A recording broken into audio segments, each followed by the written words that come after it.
पहली बात आप ये समझिए कि जब मैंने पदयात्रा शुरू की उसी दिन ये बताया है कि दल तभी बनेगा जब मैं करीब करीब पूरा बिहार पैदल चल लूंगा।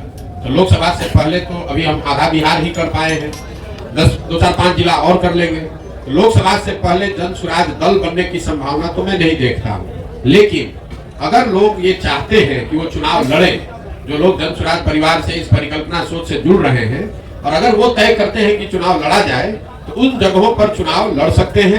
लेकिन जो चुनाव लड़ेगा वो निर्दलीय के तौर पर लड़ेगा। जन स्वराज परिवार या हमारी सोच या हम लोग के पास जो भी व्यवस्था है उसकी मदद करेंगे। लेकिन ये निर्णय विशुद्ध तौर पर उन लोगों का है जो जन स्वराज से जुड़े हुए हैं।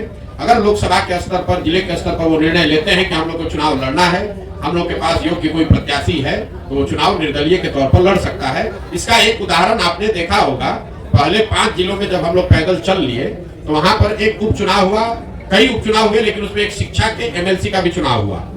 तो लोगों का ऐसा मानना था कि चूंकि हम लोग शिक्षा पर इतनी बात कर रहे हैं तो शिक्षकों के एमएलसी के चुनाव को हम लोग को लड़ना चाहिए। तो उन 5 जिले के जन स्वराज के साथियों ने मिलकर यह तय किया और अपने में से अफाक अहमद जी को चुनकर प्रत्याशी बनाया गया। वो लड़े निर्दलीय के तौर पर, लेकिन चुनाव जीते, अभी एमएलसी भी है। तो लोकसभा में ये संभव है कि जन स्वराज के जो साथी जिन जिलों में हम लोग पदयात्रा कर चुके या जहां पर वो संगठन बन गया है, वहां पर अगर वो तय करते हैं कि चुनाव लड़ना है, उनके पास उनकी नजर में कोई योग्य उम्मीदवार होगा तो उम्मीदवार निर्दलीय के तौर पर लड़ सकता है। जन स्वराज दल के तहत कोई चुनाव लड़ने की अभी संभावना नहीं है। दल तभी बनेगा जब मैं पूरे बिहार की या ज्यादातर बिहार की पदयात्रा पूरी कर लूंगा। दूसरा आपने कहा गठबंधन की, तो कोई संभावना नहीं है, इसको लिख लीजिए बिल्कुल बोल्ड शब्द में। ये जन स्वराज की जो पूरी परिकल्पना है, इसमें कोई गठबंधन की संभावना किसी तरह की, किसी दल, किसी व्यक्ति से है ही नहीं। ये नई व्यवस्था बनाने की बात है। ये एमएलए जीतने का, एमपी जीतने का, चुनाव लड़ने का अभियान नहीं है। बिहार में व्यवस्था परिवर्तन के लिए इतना बड़ा संघर्ष हमने शुरू किया है। हमको 10, 20, 50 एमएलए जिताने में कोई दिलचस्पी नहीं है, एमएलए जिताने में भी दिलचस्पी नहीं है। हमारी दिलचस्पी है कि बिहार को जीता जाए, लेकिन बिहार को सही लोगों के साथ जीता जाए। उनके पास सही लोग जीते और उनके पास योजना हो, तभी बिहार सुधरेगा। और जो हमारी अपनी समझ है कि जो अभी तक हमने देखा है 16 महीनों में, अभी तक जो मुझे दिख रहा है, जब ये दल बनेगा तो बिहार की जनता तैयार है। या तो वो इस दल को अर्श पे बैठाएगी या फर्श पे रखेगी, या तो जन स्वराज को 0 सीट आएगा या इतना सीट आएगा कि आप उसको गिन नहीं पाइएगा। इसलिए गठबंधन की कोई जरूरत भी नहीं है। ये संभव है कि सारे प्रयास के बावजूद जनता इससे इत्तेफाक न रखे, लेकिन अगर इत्तेफाक रखेगी तो ये मॉडल ही ऐसा है कि इसमें या तो आप पूरा ही आपका है या नहीं तो कुछ भी आपका नहीं। बिल्कुल आप देखिए, जो मैंने कहा है उसको फिर से दोहरा देता हूँ। उन्होंने पूछा आपकी विचारधारा क्या है, तो मैंने कहा कि मेरी विचारधारा, हम गांधी को लेकर चल रहे हैं और हर दिन अपने भाषणों में भी कहते हैं कि पूरा ये जो जन स्वराज है, ये आजादी से पहले, आज की कांग्रेस नहीं, आजादी से पहले जो कांग्रेस की व्यवस्था थी उस व्यवस्था को पुनर्जीवित करने का प्रयास है। जहां दल जो है वो किसी व्यक्ति विशेष का ना हो, किसी जाति का ना हो, किसी परिवार का ना हो। आजादी से पहले जो कांग्रेस थी वो किसी परिवार की पार्टी नहीं थी, वो किसी जाति विशेष की पार्टी नहीं थी, वो उन सब की का दल था जो बिहार, जो राज्य, जो देश को आजाद करना चाहते थे। तो जन स्वराज उस सोच से प्रेरित है। बिहार में वो दल बने, हर वो व्यक्ति जो बिहार के पिछड़ापन से, गरीबी से, बदहाली से परेशान है, वो इसमें जुड़े और जुड़कर बिहार में परिवर्तन के लिए प्रयास करें। हम वो विकल्प बना रहे हैं और विचारधारा के आधार पर निश्चित तौर पर अगर आप महात्मा गांधी को लेकर चले हैं, तो मैंने ये कहा कि आप, कांग्रेस जिस विचारधारा को रिप्रेजेंट करने का दावा करती है, मेरी विचारधारा वही है। वो कर पा रहे हैं कि नहीं कर पा रहे हैं उनका मामला है, हम कांग्रेस में नहीं है। हमारी विचारधारा वो है जो महात्मा गांधी की विचारधारा कांग्रेस में थी, उसी विचारधारा को लेकर चल रहे हैं। और उसी को आप कह रहे हैं कि कांग्रेस के लिए दरवाजा नहीं खोल रहे हैं, वो विचारधारा ही हम कह रहे हैं कि हमारी वही विचारधारा है।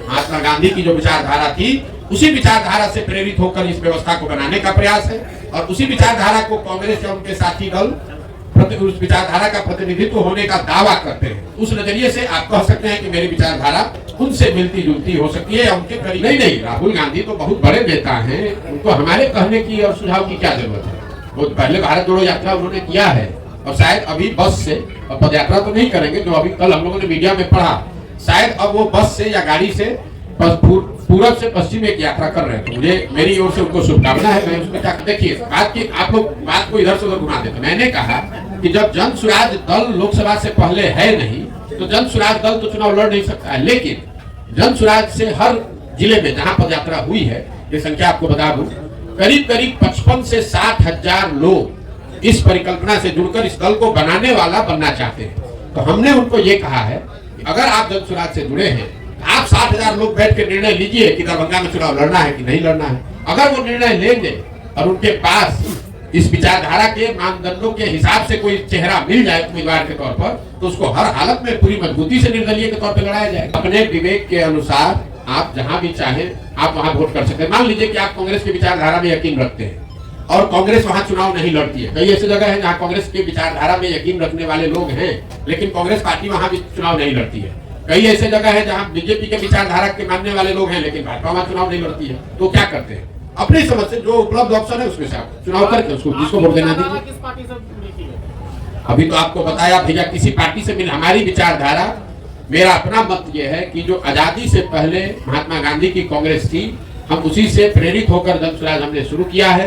विचारधारा जो गांधी की विचारधारा थी, वही विचारधारा जन स्वराज की विचारधारा है, या उसको बनाने का आज के संदर्भ में उसी के करीब रहने का प्रयास। नीतीश जी को 2 वजहों से वोट मिला है।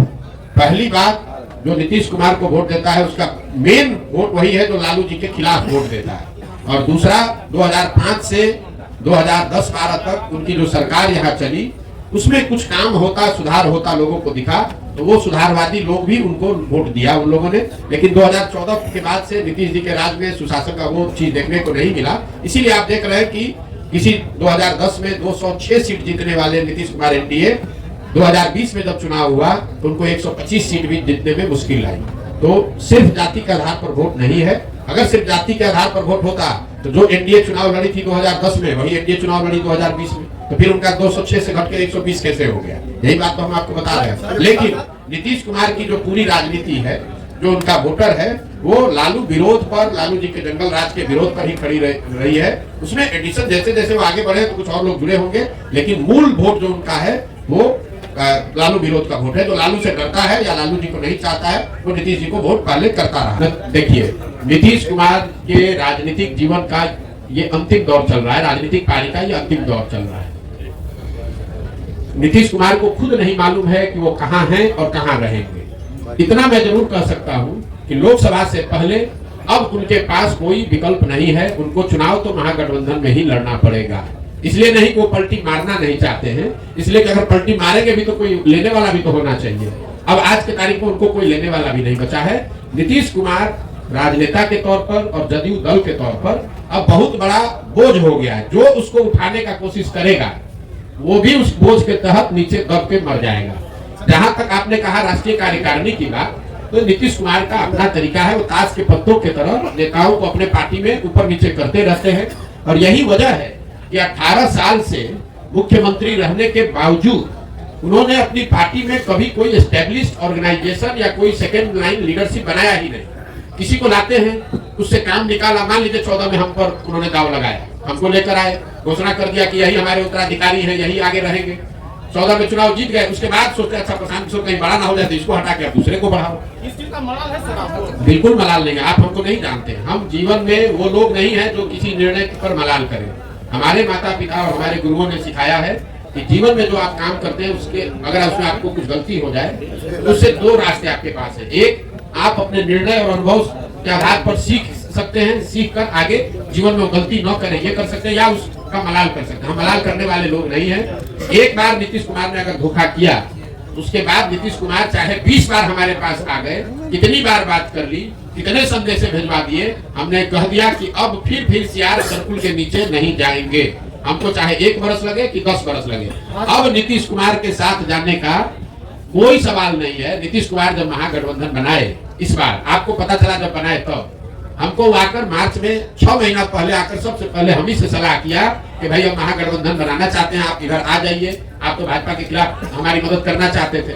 उस समय भी हमने कहा कि हम नहीं मिलेंगे, अब नहीं आ सकते हैं, आपको जो करना है वो कीजिए, हम अपनी नई व्यवस्था ही बनाना चाहते हैं। मेरे भाई ऐसा है, हम आसान राह वाले लोग नहीं है। 2010-11 में हम अगर दरभंगा में आकर आपको ये बताते कि मैं कोई चुनाव प्रबंधन रणनीतिकार के तौर पर काम शुरू कर रहा हूँ, जिसमें देश भर के दल और नेता हमसे आकर सलाह, हम जैसे लोगों से आकर सलाह लेंगे और अपना चुनाव लड़ेंगे और चुनाव हराया जिताया जा सकता है, तो पत्रकार के नाते या नागरिक होने के नाते आप क्या करते, हंसते, या फिर कहते अच्छा करके देखिए, इससे तो कुछ हो नहीं सकता है, जो पहले से नेता है वो आपसे सलाह क्यों लेगा।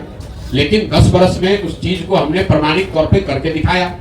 मान लीजिए कि हमने भाजपा की मदद की, वो जीते, कुछ लोगों ने माना हाँ भाई इनमें दम है, कुछ लोगों ने कहा भाई इनका क्या था, तो मोदी जी का दम था। फिर जब 2015 में भाजपा को यहाँ हरा दिया तो कुछ और लोगों ने माना कि नहीं भाई कुछ तो ये लड़का जरूर जानता है। लेकिन कई लोगों ने कहा भाई इसमें इनका क्या हो, तो लालू नीतीश का करिश्मा था। फिर जाके पंजाब जीते तो लोगों ने कहा ना भाई कुछ तो जरूर जानता होगा, तभी पंजाब भी जीत गया। तेलंगाना जीते, आंध्रा जीते, तमिलनाडु जीते, महाराष्ट्र जीते, दिल्ली जीते, वेस्ट बंगाल जीते, तब ना लोग मान रहे हैं कि भैया इनको चुनाव लड़ाने आता है। एक दिन में तो आप माने नहीं है। तो वैसे ही अगर आज हम चल रहे हैं तो स्वाभाविक तौर पर लोगों को यही लगेगा कि बड़ा कठिन है, और कठिन है इसीलिए हमको करना है। लेकिन अगर आप उसको 2 बरस, 3 बरस, 4 बरस, 5 बरस ईमानदारी से, मेहनत से करेंगे तो निश्चित तौर पर इसको किया जा सकता है। हम उनमें से नहीं है जो आकर कहीं लड़ाई में घुस गया। अगर हम यहाँ लड़ने आए हैं तो आप ये मान कर चलिए कि जितनी भी राजनीतिक समझ रखने वाले यहाँ लोग हैं, थोड़ी बहुत समझ हमको भी है। आप ये मान कर चलिए कि इसके जीतने का पूरा खाका हम बनाकर आए हुए हैं। हम उनमें से नहीं है जो आगे आगे से बोलने लगे। इतना तो आप भी जान रहे हैं। हमको इतना हमको आप होशियार नहीं मानिए, लेकिन बेवकूफ तो बहुत कम लोग कहेगा कि प्रधान सर बेवकूफ। अगर बेवकूफ कहे भी तो कोई दिक्कत नहीं है। हमें इस बात की समझ है कि बिहार में ये कितनी बड़ी चुनौती है, लेकिन हमें इस बात की भी समझ है कि बड़ी चुनौती है, लेकिन फिर भी इसको किया जा सकता है, इसीलिए कर रहे हैं। अगर आपको कठिन काम करना है, इसीलिए तो इतना कठिन प्रयास कर रहे हैं। जितना आप कह रहे हैं कि कोई नहीं कर पाया, तो किसी ने पिछले 75 साल में बिहार में इस तरह का प्रयास भी नहीं किया है, किसी ने अपनी इतनी मेहनत भी नहीं की है। तो हमको मालूम है कि कठिन काम है, इसलिए ज्यादा मेहनत करना। देखिए, मैंने अपने यात्रा के लिए अन्य पदयात्रियों के मुकाबले या दूसरे यात्राओं के मुकाबले मैंने कोई दिन और समय, किलोमीटर निश्चित नहीं किया।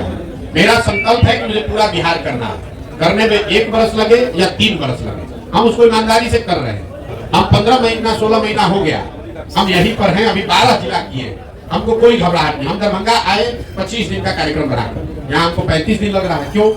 कई बार लोग चाहते हैं कि आप ये गांव भी घूम लीजिए, वो गांव भी घूम लीजिए। सिर्फ पदयात्रा ही नहीं है, पदयात्रा के साथ मुझे दरभंगा से निकलने से पहले उन लोगों को चिन्हित भी करना है जो इस परिकल्पना को, इस संगठन को यहाँ बनाएंगे, चलाएंगे। हमको दरभंगा के हर पंचायत का योजना भी बनाकर निकलना है।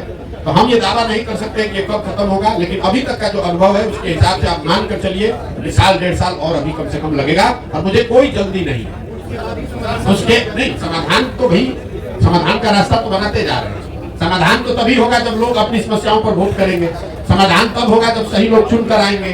समाधान तब होगा जब इन समस्याओं के निवारण का रास्ता, योजना, विजन बनाया जाए। तो तीनों चीज पे लगे हुए हैं। जब इसको पूरा करेंगे तो आपको सफलता दिखती मिलेगी। आपका कहना ये ठीक है कि जब लालू जी का राज था तब FIR होता ही नहीं था थाना में, तो क्राइम दिखेगा कैसे? लेकिन आपने ध्यान नहीं दिया। मैंने डेटा कंपेयर किया 21 का 22 से। तो 21 में तो क्राइम रजिस्टर हो रहा था जी, तो 22 में भी क्राइम रजिस्टर हो रहा है। तो क्राइम रजिस्टर होने की वजह से ऐसा हो जाए ऐसी बात तो है नहीं। जो व्यवस्था से क्राइम रजिस्टर करने की व्यवस्था 21 में थी वही आज 22 में भी है। उसमें 24% की बढ़ोतरी हुई है। ऐसा नहीं हुआ है कि 2022 में बिहार सरकार ने क्राइम के प्रति ज्यादा सेंसिटिविटी दिखाते हुए नए थाने सेट कर दिए या FIR की प्रक्रिया को आसान कर दिया। ऐसा कुछ नहीं हुआ है। प्रक्रिया जो 21 में थी वही 22 में। अगर हम 2005 से कंपेयर करें तो अब आपका बात ठीक है। हम तो 21 को 22 को 21 से कंपेयर कर रहे हैं, और उसमें क्राइम रजिस्टर करने की जो व्यवस्था है उसमें कोई आमूलचूल परिवर्तन नहीं लाया गया है। तो ये कंपेरेबल डेटा है, और 24% FIR ज्यादा हुए हैं, ज्यादा कॉग्निटेबल क्राइम हुए हैं, ये डेटा दिखा रहा है। और सिर्फ दिखाने की बात नहीं है, सिर्फ आंकड़ों की बात नहीं है। हम लोग जब पैदल चल रहे हैं, और आप लोग भी समाज में रहते हैं, मैंने आपको क्या कहा, पूरी बात सुनिए। जब शुरुआती महीनों में मैं चल रहा था तो लोग बताते थे कि भैया देखिए अब आजकल फिर क्राइम बढ़ेगा शायद। फरवरी के बाद, मतलब महागठबंधन सरकार बनने के 5-6 महीने के बाद से लोग आकर कह रहे भैया देखिए क्राइम बढ़ गया है। तो मैं जो लोगों से सुन रहा हूँ वो भी डेटा में कहीं ना कहीं, क्योंकि अभी जो हम चल रहे हैं डेटा तो उससे पहले का है, इस बार डेटा उससे भी बढ़कर आएगा। मेरे भाई, हमारे हर भाषण को सुन लीजिए। हम हर भाषण में पहले कहते हैं कि आप बिल्कुल प्रशांत किशोर पर भरोसा मत कीजिए, आप अपने आप पर भरोसा कीजिए। प्रशांत किशोर अगर जन सुराज बनाते, हम इसके नेता होते, हम आपको कहते कि हम आपका ठीक कर देंगे, तब में धोखा देते। हम तो आप हमारे भाषणों को जाकर सुन लीजिए। हम ये कह रहे हैं कि कोई प्रशांत किशोर, 10 प्रशांत किशोर आ जाएगा तब भी आपका जीवन नहीं सुधरेगा। आपको अपने आप में, अपने वोटिंग बिहेवियर में सुधार करना है, और दल अगर बनाना है तो सबको मिलकर बनाना होगा ताकि कोई किसी को न ठगे। अगर बिहार के 10 लाख लोग मिलकर दल बना रहे हैं तो सब लोग तो एक दिन में नहीं परिवर्तित हो जाएगा। प्रशांत किशोर तो ठग सकते हैं। आपने कहा पहले हुआ है, पहले किसने यहाँ बिहार में सबसे संवाद करके मिलके इतनी बड़ी पद यात्रा करके किसने दल बनाया? यहाँ दल तो आधा मिनट में बनता है। जो दल बनाया वो कहा कि हम इसके नेता रहेंगे और हमारे बाद हमारे बेटा रहेंगे। दल तो यहाँ ऐसे ही बनता है।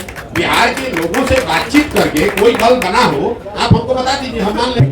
देखिए मेरे भाई, ऐसा है कि हमारा काम ही हमारी पहचान है। हम किसी मुख्यमंत्री प्रधानमंत्री के लड़के नहीं हैं और आप क्या करते हैं हमको मालूम नहीं है, लेकिन जो बिजनेस करता है उसकी कोई आइडियोलॉजी नहीं है। ये आपकी समझ है, ये समाज की समझ नहीं है और इसमें सच्चाई भी नहीं है। मान लीजिए एक बार तो आपकी बात मान लेते हैं कि हम बिजनेस करते थे। हम बिजनेस करते थे ना, चोरी नहीं ना करते थे, किसी का लूटे नहीं ना है, कहीं भ्रष्टाचार नहीं ना किए हैं। अपने दिमाग से, अपने हुनर से, अपनी मेहनत से हमने बिहार का, जहां आप जाकर मजदूरी करते हैं उन राज्यों में जाकर हमने बिहार का झंडा गाड़ा है, वहां बिहार का झंडा बुलंद किया है। आप बहुत आइडियोलॉजी वाले हैं, आप बहुत आइडियोलॉजी वाले हैं, तो आपके बच्चे जाकर वहां ठेला पर सब्जी बेच रहे हैं। हमारी आइडियोलॉजी नहीं है तो उन्हीं राज्यों में जाकर हम वहां के राजा को बनाते हैं।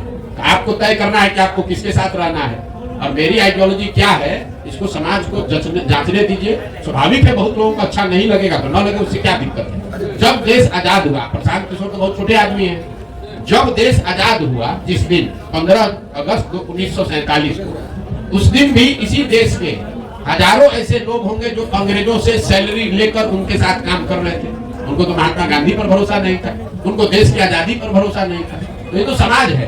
कभी 100% लोग तो आपसे, समाज में 100% लोग तो आपकी बात से सहमत नहीं होंगे। हम अपना काम कर रहे हैं, लोग सहमत हो न हो ये उनकी पीड़ा है, उनकी समझ है, हमें उसकी ज्यादा चिंता नहीं है। आप ज्यादा व्यथित न हो, हमको इतनी समझ है कि कितना लोग समझ रख रहे हैं, नहीं रख रहे हैं। अगर समझ नहीं रख रहे हैं और हर आदमी हमको गलत ही कह रहा है, तो आखिर सुबह से शाम तक 2 बजे रात तक हमसे मिलने आ कौन रहा? ये भी आप पत्रकार होने के नाते आपको पूछना चाहिए। अरे भाई, हमने 10 बरस काम किया है, हमने आपको गिनवाया, वही काम हमारी पहचान है, तभी ना आप यहाँ बैठे हुए हैं। यहाँ 15 महीना नहीं 15 साल पैदल चल के आएगा तो कोई पत्रकार आएगा सुनने? आप भी इसीलिए आए हैं कि आपको मालूम है कि ये प्रशांत किशोर है, अगर ये प्रयास कर रहा है तो यहाँ ठोक कर जाएंगे सबको। चिंता फिलहाल सुन लीजिए बात, 2025 का चुनाव होने दीजिए, उसके बाद आप उनको खोजिएगा मिलने के लिए कि प्रभाव क्या पड़ा नहीं पड़ा। हमारा जो ट्रैक रिकॉर्ड है, लोग हमको जब चुनाव का परिणाम आता है तब पूछते हैं कि कौन है। जब तक चुनाव का परिणाम नहीं आता है तो सब आदमी यही कहता है कौन है प्रशांत किशोर, तो बिजनेसमैन है, ये तो एनजीओ चलाता है, ये तो लैपटॉप चलाता है। और जब परिणाम आता है तो कहता अच्छा यही है प्रशांत किशोर। तो यही बिहार में भी होगा 25 में। इसको भी आपको लगता है ना कि जो बहुत बड़ा राजनीति का समझ है, उसको भी प्राइवेट में जाकर पूछ लीजिएगा, जिसको दम हो बिहार में, जिसको भी दम है उसको खुली चुनौती दे रहे हो। खाली कह दे कि हमको भैया ये चुनाव हम लड़ेंगे प्रशांत किशोर के खिलाफ पूरा बिहार में, जिसको दम है। हम आके सामने कहते हैं हम लड़ाते हैं, जरा जीत के दिखा दो, जिसको दम है। खुला चुनौती दे रहे हैं। तीनों दल का जो नेता बिहार का कोई क्षेत्र चुन ले और कहे कि भैया हमको यहाँ हरा कर दिखा दीजिए, उसको दिखा देंगे कि कैसे चुनाव लड़ा है। हमको किसी से सर्टिफिकेट की जरूरत नहीं है, हम यहाँ चुनाव लड़ने नहीं आए हैं। हम बिहार में अपना जीवन खपा रहे हैं इस राज्य को सुधारने के लिए। सुधरे न सुधरे वो समय बताएगा। चुनाव को लेकर हमको बिहार के टुटपुटिया नेताओं से सर्टिफिकेट नहीं चाहिए। ये बिहार में जो लोग नेतागिरी करते हैं, इनके जो आका है उनकी जब गाड़ी फंसती है तो हमसे सलाह लेने आते हैं। अब उनको हम बताएंगे चुनाव कैसे लड़ा जाएगा, ये हमको बताएंगे। राम मंदिर का उद्घाटन चुनाव में बहुत बड़ा मुद्दा नहीं है। मैं आपको ये अपने अनुभव के आधार पर बता देता हूँ। चुनाव की जितनी समझ हमको थोड़ी बहुत है, कोई एक मुद्दा जिसको आपने पहले कड़ाही पर चलाकर गुड़ बना लिया है, अब वापस से उसको चढ़ाकर समाज को उस तरीके से आंदोलित नहीं किया जा सकता है। राम मंदिर के मुद्दे पर एक बार जब आडवाणी जी सोमनाथ से चले, तब एक बार उस मुद्दे पर वोट पड़ा। उसके बाद वो बहुत बड़ा मुद्दा है, लोगों के सबकॉन्शियस माइंड में है, चर्चा में है, प्रचार होगा, लेकिन वोट उस पर नहीं पड़ेगा। आप मोदी जी ने जब अपने पार्लियामेंटेरियन से, अपने सांसदों से मुलाकात की, तो मोदी जी ने भी खुद कहा कि खाली राम मंदिर के नाम पर चुनाव नहीं जीता जा सकता है, क्योंकि एक बार मंडल आया तो देश में बहुत आंदोलन हुआ, लेकिन जब 5 वर्ष के बाद मंडल लागू किया गया तो किसी को पता नहीं चला। आज जब रिजर्वेशन के लिए यहाँ बिल पास हुआ तो उस पर कोई रिएक्शन नहीं है। तो समाज की इतनी समझ रखिए, काठ की हांडी या कच्ची हांडी, आप एक ही चीज को बार बार नहीं चला सकते हैं। जन आंदोलन हुआ अन्ना के समय में, लोकपाल को लेकर। आज आपको लगता है कि जन लोकपाल के नाम पर आंदोलन फिर से हो सकता है? उस समय हुआ, पूरा देश अन्ना के साथ जन लोकपाल के नाम पर खड़ा हुआ। आज अगर अन्ना भी आ जाए, जन लोकपाल फिर से लेकर बैठ जाए, तो भी कोई नोटिस नहीं लेगा।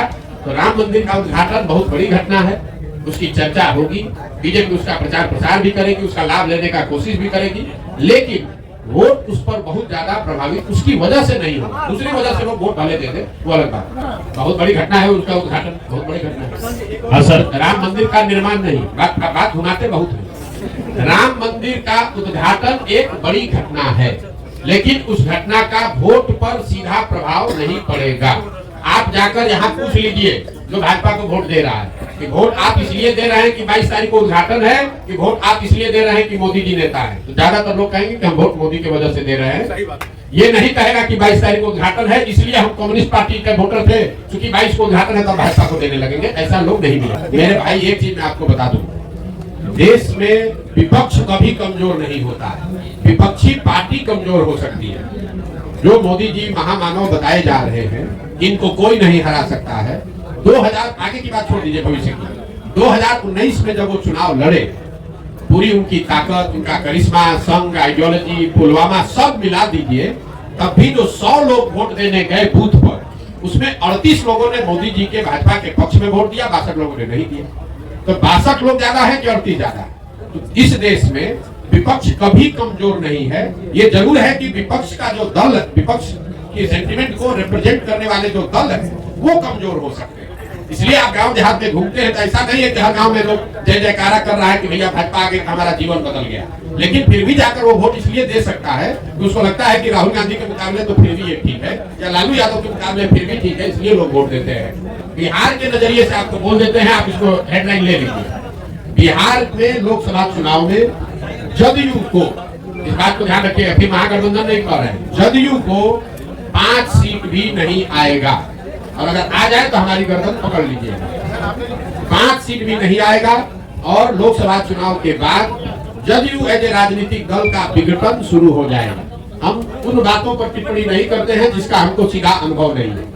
बंगाल पर हमने टिप्पणी की क्योंकि बंगाल में हम काम कर रहे थे, और ठोक कर कहा कि भाजपा को 100 विधायक नहीं आएगा, 77 आया, देश भर का लोग कह रहा था 200 आएगा। यहाँ बिहार के नजरिए से आपको कह देते हैं जदयू को 5 सीट नहीं आएगा, 1 आए 2 आए 5 पार हो जाए तो आप हमारा गर्दन पकड़ लीजिएगा, बिहार की जनता के सामने खड़ा होकर माफी मांग लें।